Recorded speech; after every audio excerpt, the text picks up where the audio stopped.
Olá pessoal, tudo bem? Eu sou Renato Marques, essa é a coluna Dissenso, um espaço de análise da conjuntura, aqui no canal da CEPUSP. A boiada passou? Essa expressão ela ganhou força no Brasil desde o ano passado, quando, num momento de grave ruptura dentro do governo do presidente Jair Bolsonaro, a partir de denúncias feitas pelo ex-ministro Sérgio Moro quando ele sai do governo, dizendo que o presidente estava interferindo diretamente na Polícia Federal para se beneficiar, tentando intervir na Polícia Federal exatamente para esconder possibilidades de crimes. Chegou aí a circular, uma série de pressões até circular na mídia e vir a público um famoso vídeo de uma famosa reunião ministerial. Naquela reunião ministerial, onde diversos palavrões, palavras de baixo calão, situações bastante estranhas a se perceber naquele debate, surgiu uma fala que ficou marcada, uma fala que sai da boca do então ministro do Meio Ambiente, Ricardo Salles, de que deveria se aproveitar aquele momento em que estava se falando muito sobre Covid, para que o governo deixasse a boiada passar.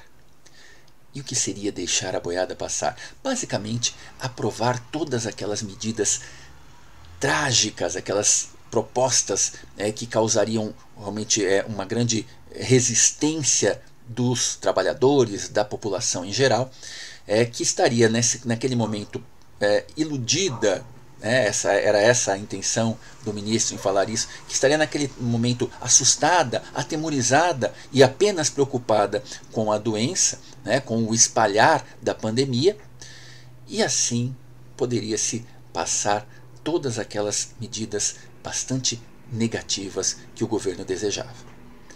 Pois bem, passado o gravíssimo período ali, certo, do ano de 2020, entramos em 2021, infelizmente a pandemia não cessa, muito pelo contrário, ela continua aí extremamente atuante e ceifando vidas, fundamentalmente graças à falta de uma política séria da parte do governo federal, que atrasou a questão das vacinas, certo? Que incentivou que as pessoas continuassem a fazer aglomerações sem usar máscara, certo? Sem o distanciamento social necessário, tudo aquilo que vocês sabem muito bem, pois chegamos agora aqui no final de junho de 2021 e o presidente Jair Bolsonaro, o seu governo, passa, nesta semana que está se encerrando, passa pelo seu momento mais grave, pelo seu momento mais, vamos dizer assim,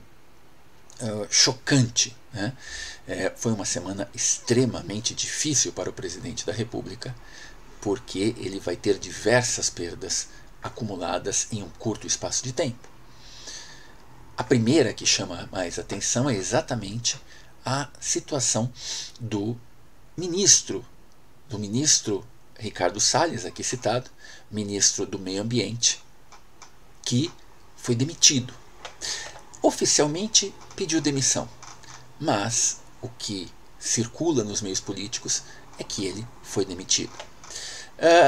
Antes de falarmos dessa demissão e de todas as suas consequências, é importante a gente tentar analisar um pouquinho o que foi esse ministério do Ricardo Salles.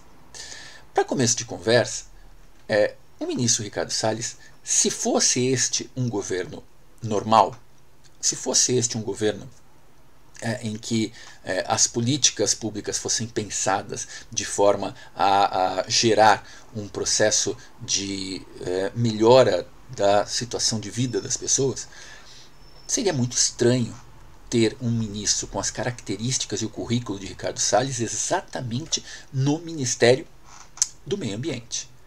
Por que eu estou falando isso? Por uma questão muito simples. Ricardo Salles nunca teve nenhuma contribuição em relação ao meio ambiente. Muito pelo contrário. Estamos a falar de um homem que é ligado diretamente toda a sua vida e a da sua família ao agronegócio. Ricardo Salles é um homem da agricultura. Ricardo Salles é um defensor das teses de que o agronegócio deve ocupar mais e mais espaço e de que as leis ambientais seriam um empecilho ao desenvolvimento econômico desse segmento, desse setor. É muito interessante a gente ver, certo, como este homem, ele chega ao governo exatamente tentando implementar uma série de políticas para destroçar os limites que a defesa do meio ambiente impõe a um avanço sem rumo, né, do capital do agronegócio. E, como eu disse, se fosse este um governo normal, causaria muito espanto. Mas nós sabemos, inclusive por várias questões, por vários pontos que nós já discutimos aqui, que o governo Jair Bolsonaro, ele tem uma prática, ele tem uma estratégia. Bolsonaro chegou ao poder não para implementar políticas públicas de apoio, né, e de manutenção de direitos, né, e de conquistas para a sociedade. Muito pelo contrário. O seu objetivo é exatamente desmontar as instituições. Deliberadamente assim o fazer. Vamos pegar alguns exemplos? Como você pode imaginar que no Ministério da Mulher, esse inclusive que é um super ministério, né, porque ali se juntaram diversos setores, diversos segmentos, não só o Ministério da Mulher, Ministério da Mulher, dos Direitos Humanos, né, como se pode imaginar que seja colocada como ministra a ministra Damares, que é uma ministra que tem uma proposta de desmonte de todas as políticas voltadas para a defesa da mulher, de todas as conquistas que as mulheres tiveram nas últimas décadas. Do ponto de vista da educação, não foi diferente. Nós já tivemos vários ministros da educação, mas desde o primeiro, o Sr. Vélez, passando pelo Weintraub, né, até chegarmos no atual, o que acabou por acontecer é que nós temos ministros que são contrários ao sistema educacional e que atuam contrários a ele. Nós temos ali certos ministros que defendem cortes substanciais dos recursos voltados para a educação, a um nível tamanho que hoje nós temos todo o sistema de educação de nível superior, né, de educação federal, correndo risco.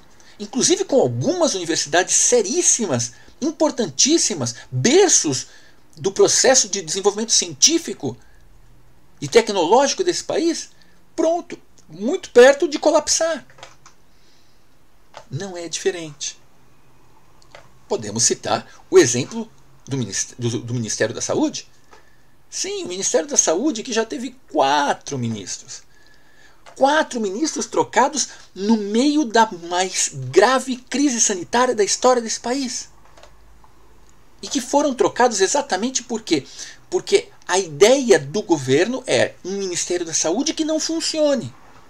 Um Ministério da Saúde que, ao invés de comprar vacinas, atrasa esse processo. Estamos falando de um governo de desmonte.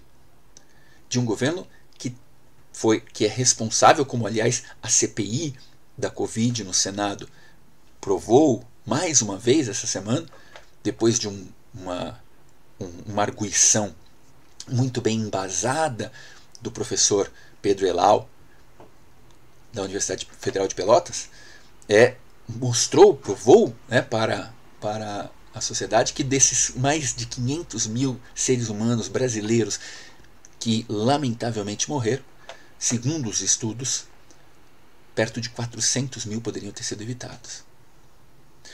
Esse é mais um exemplo.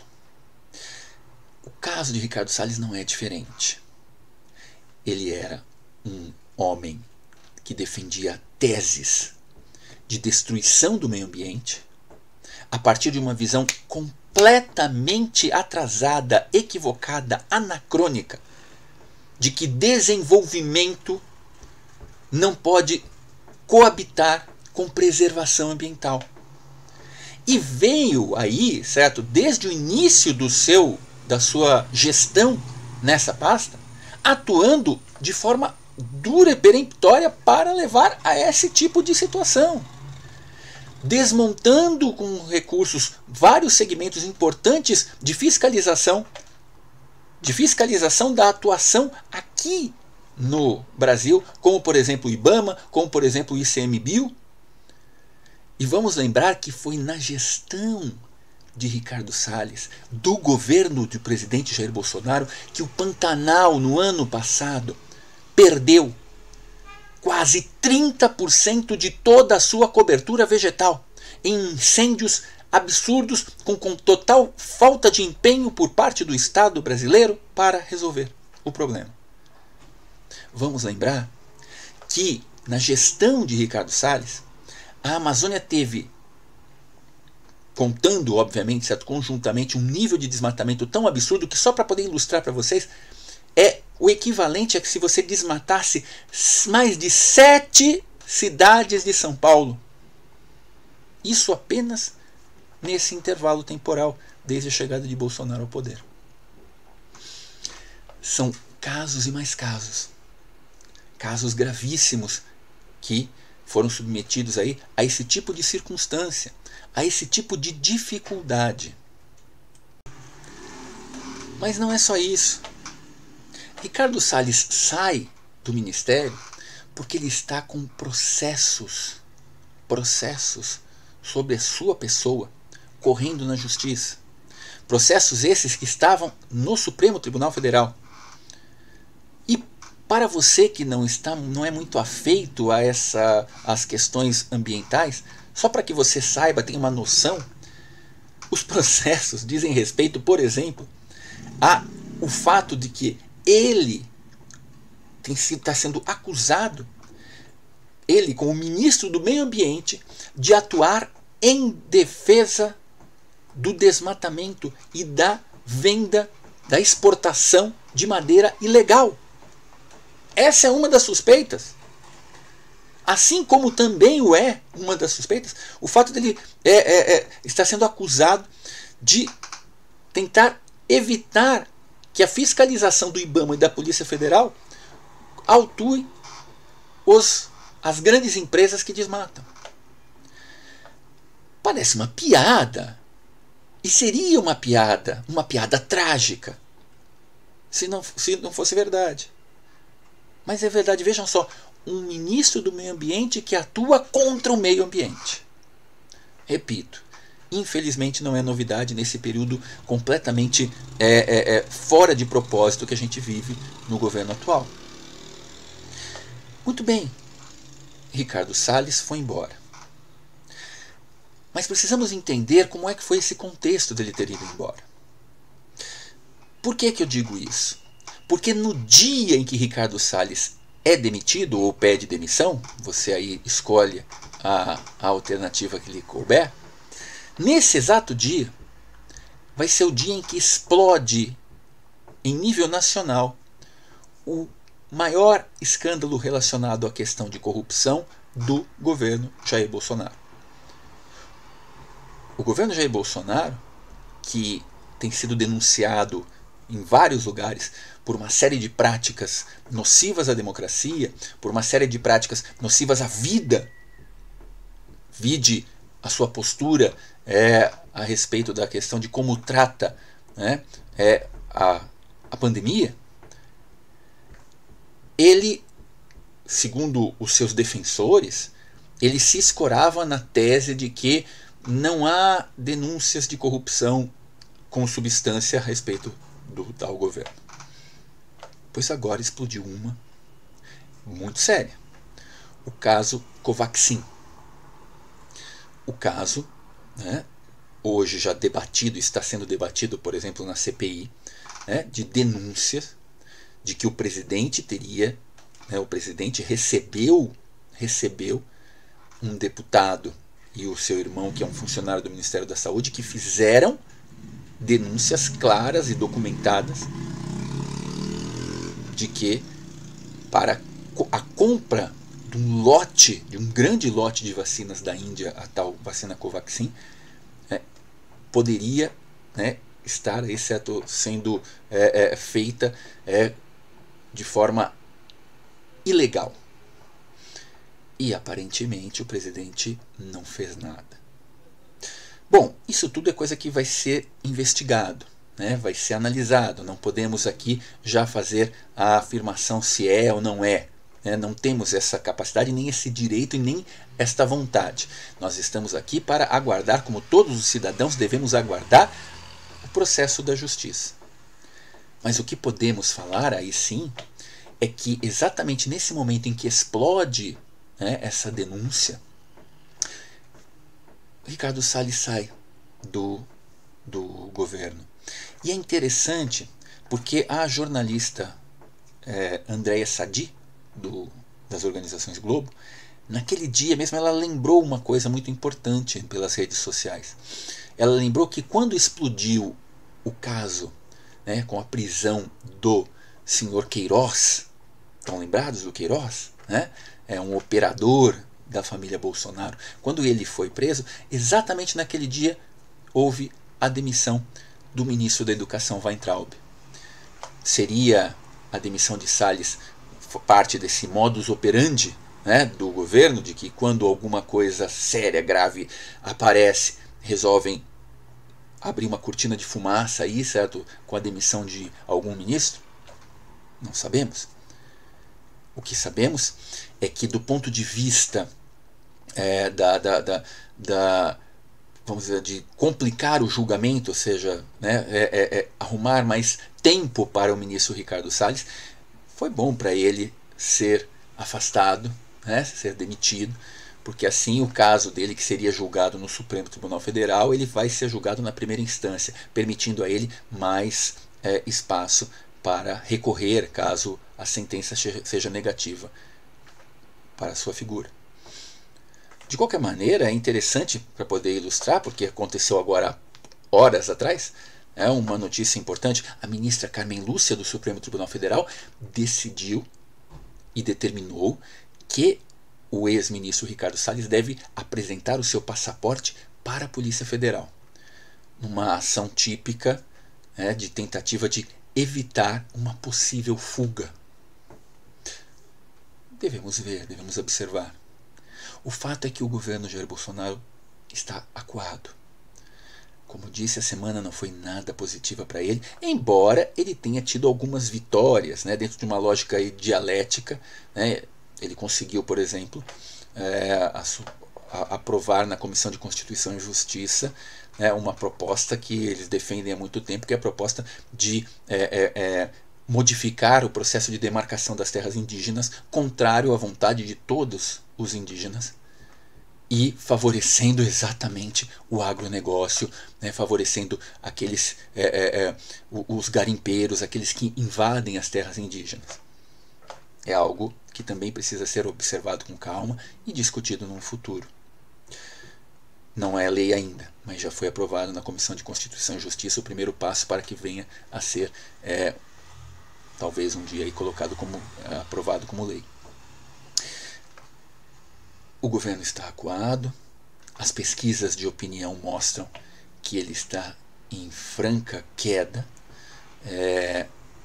Os resultados, né, da última pesquisa, que foi publicada pelo Instituto IPEC, que é o sucessor do IBOP, ele mostrou realmente certo que o nível de confiança no governo caiu de forma abrupta, que as possibilidades eleitorais para o ano seguinte mostram realmente certo também um distanciamento grande aí, né, de uma possibilidade de reeleição. E claro que você pode estar se perguntando, e com toda razão, mas não é muito cedo para falar nisso? Sem dúvida, você tem toda razão, é muito cedo para falar no que vai ser a corrida eleitoral do ano que vem, mas de alguma maneira é um sinal de que esse enfraquecimento do governo ele tem repercussão no meio dos donos do poder. E de que donos do poder eu estou falando? Obviamente dos donos do poder econômico. Aqueles que sempre estiveram fechados com o governo Bolsonaro, fundamentalmente porque o governo Bolsonaro tem entregado para eles uma série de políticas que aumentam, ampliam a desigualdade social no Brasil. E uma última aí, certo, também, que foi uma vitória aí, certo, deles, que foi a lógica do processo de privatização da Eletrobras, que vai, obviamente, onerar pesadamente os cidadãos, né, na hora de pagar as suas contas de consumo de energia, mas que vai fazer a alegria das empresas privadas nacionais e internacionais que vão comprar aí, certo, a Eletrobras para si. Acontece que esses donos do capital, apesar dessas vitórias, apesar dessas conquistas, eles estão ressabiados, estão desconfiados. Eles estão extremamente temerosos de que uma candidatura do campo popular venha ganhar de Bolsonaro no ano que vem. E exatamente por estarem temerosos, começam articulações que podem levar à queda do presidente. E obviamente que o presidente se desespera diante dessa perspectiva. Muita água ainda vai rolar embaixo dessa ponte. Nós aqui vamos estar acompanhando. E na medida do possível vamos traduzir isso, tentar facilitar a compreensão desses jogos políticos para você que está aí nos assistindo. Mas lembre-se, não só aqui, em todos os lugares. Fique de olho, acompanhe, porque, insisto, a situação está bastante tensa no Brasil nesse momento, em 2021.